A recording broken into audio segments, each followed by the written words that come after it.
Geometrické tvary. Edukačná úloha s edukačnými kartičkami čísla trocha inak.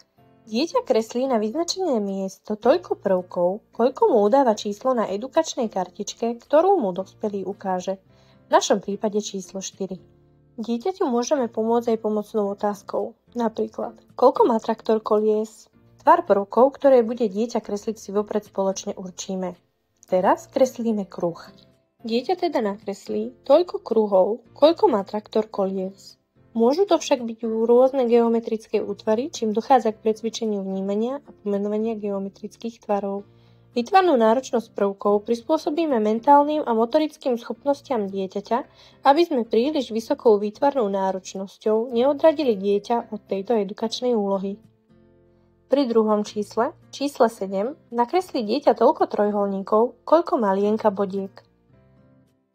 Vďaka popisovateľnému a stierateľnému povrchu edukačnej kartičky si môže dieťa rovno precvičiť aj písanie daného čísla.